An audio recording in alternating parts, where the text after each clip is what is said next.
प्रभु यीशु मसीह के सामर्थी और जलाली नाम में आज दिनांक 9 जुलाई दिन रविवार को हम आप सब श्रोताओं का हार्दिक स्वागत करते हैं। आज के दिन के लिए वचन लिया गया है यूहन्ना की पुस्तक उसका 3 अध्याय 6वां पद।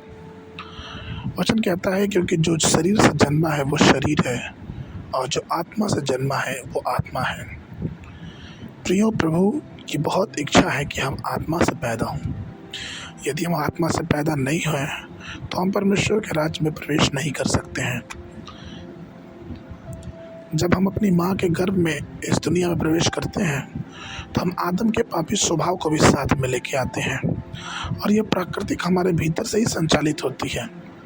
लेकिन जब हम एक बार पश्चाताप करते हैं, अपने पापों को स्वीकार करते हैं और फिर से परमेश्वर की नई रचना बन जाते हैं और हम परमेश्वर की संतान बन जाते हैं।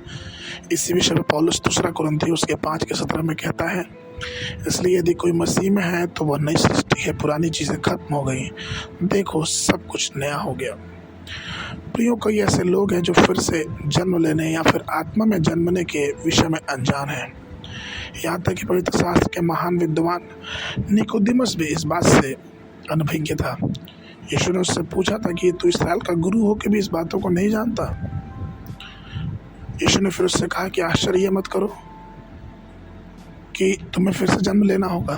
क्या तुम्हें नहीं मालूम कि हवा जिधर चाहती है उधर चलती है और तुम सिर्फ उसका शब्द सुनते हो, परंतु नहीं बता सकते कि वो कहाँ से आती है और कहाँ जाती है।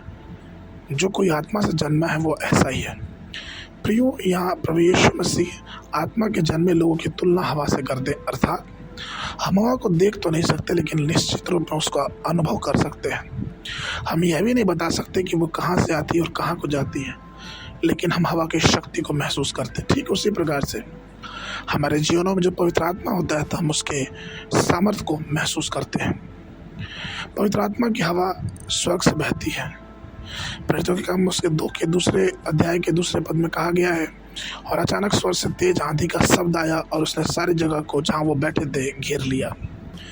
प्रियो, ये तेज आंधी के हवा के समान क्या था? ये पवित्र आत्मा ही था, जिससे वहाँ पे बैठे लोग और चेले पवित्र आत्मा से भर गए, जो अपने दिमाग को परमेश्वर के संतुलन में दे देते हैं। हम प्रभु से कहते हैं कि हाँ प्रभु, आप ही हमारे सहायक हैं, आप ही हमारे मार्गदर्शक हैं। तो प्रभु की आत्मा हमारे जीवनों में अगुवाई करती है। इसलिए आइए अपने जीवनों को पूरी रीति से समर्पित करें और परमेश्वर के अनुग्रह का आनंद उठाएं। आज के वरदान के लिए लूका रचित सुसमाचार उसका 24 अध्याय 49 पद। देख, मैं अपने पिता की प्रतिज्ञा तुम पर भेजता हूँ, परंतु जब तक तुम ऊपर से सामर्थ्य प्राप्त न करो तब तक यरूशलेम में ठहरे रहना। बाइबल अध्ययन के लिए सुबह के समय अय्यूब की पुस्तक 38, 39, 40 अध्याय, संध्या के समय प्रेरितों के काम उसका 16 अध्याय 1 पद से लेके 21 पद तक। परमेश्वर आप सबको आशीष देवे।